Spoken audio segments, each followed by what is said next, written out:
সম্মানিত সুধী, আসসালামু আলাইকুম রহমতুল্লাহ। সমগ্র আরব উপদ্বীপের বাছাই করা সৈনিক দল একযোগে পঙ্গপালের মতো ছুটে আসছে মদিনা মুনাওয়ারার দিকে। ওরা চারদিক থেকে একসাথে মদিনার উপর ঝাঁপিয়ে পড়ে ক্ষুদ্র ইসলামী শক্তিকে নিশ্চিহ্ন করে দিতে চায়। মদিনা রক্ষার জন্য 3000 মুসলমান মহানবী সাল্লাল্লাহু আলাইহি সাল্লামের নেতৃত্বে মদিনা শহর ঘিরে খন্দক কাটছেন। শত্রুরা ছুটে আসছে, হাতে সময় নেই। নির্দিষ্ট সময়ে প্রতিজনকে 10 গজ দীর্ঘ 5 গজ গভীর খন্দক খনন করতে হবে। শীতকাল, বরফ জমা ঠান্ডা রাতেও তাই অবিরাম কাজ চলছে। 3 দিন থেকে খাওয়া নেই, পেট পিঠে লেগে গেছে। ক্লান্ত শ্রান্ত সবাই, কিন্তু মুখে তাদের প্রশান্ত হাসি। চোখ থেকে তাদের ভক্তি ও আনুগত্যের পবিত্র জ্যোতি যেন টিকরে পড়ছে।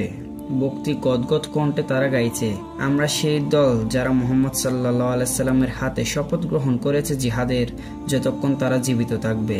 মহানবী সাল্লাল্লাহু আলাইহি সাল্লাম খন্দক কাটছেন, আর পেটও পিঠে লাগা, পাথর বাঁধা পেটে। ভক্ত সাহাবীরা তাকে সাহায্য করতে চাইছেন।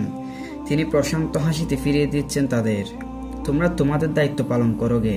3000 সাহাবীর অবিরাম শ্রমে 20 দিনে খন্দক কাটা শেষ হলো। শত্রুরা এসে গেছে। অশান্ত আদিগন্ত সাগর উর্মির মতো তারা এসে ঘিরে ফেলল মদিনাকে।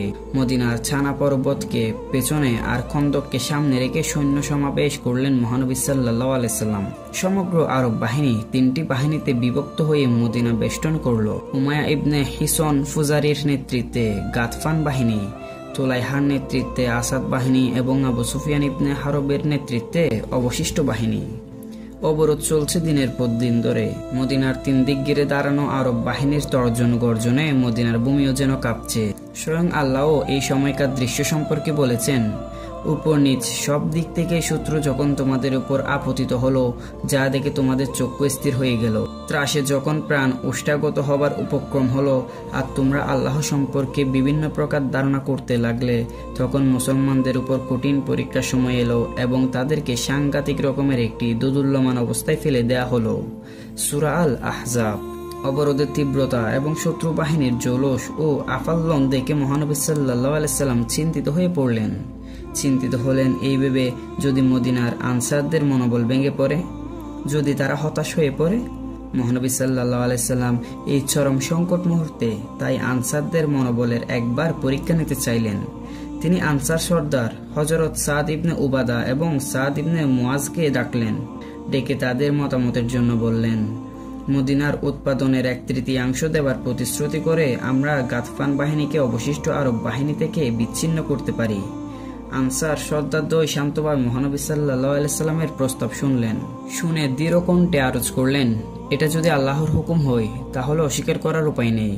আর যদি রায় বা ব্যক্তিগত অভিমত হয় তাহলে আমাদের নিবেদন, ইসলাম আমাদেরকে যে মর্যাদায় অভিষিক্ত করেছে তা নিয়ে আমরা কাউকে রাজস্ব দেবার মতো অবনত হতে পারি না। মহানবী সাল্লাল্লাহু আলাইহি সাল্লাম আশ্বস্ত হলেন, নিশ্চিত হলেন এই উন্নতশীল বাহিনীর কাছে শত্রুপক্ষের বিশাল শক্তি বুদুদের মতো মিশে যাবে। প্রিয় দর্শক, আজকের ভিডিও এখানেই শেষ করছি। দেখা হবে পরবর্তী কোনো এক ভিডিওতে। ততক্ষণ পর্যন্ত ভালো থাকুন, সুস্থ থাকুন, MM ফাউন্ডেশনের সাথে থাকুন। ধন্যবাদ। আসসালামু আলাইকুম রহমতুল্লাহ।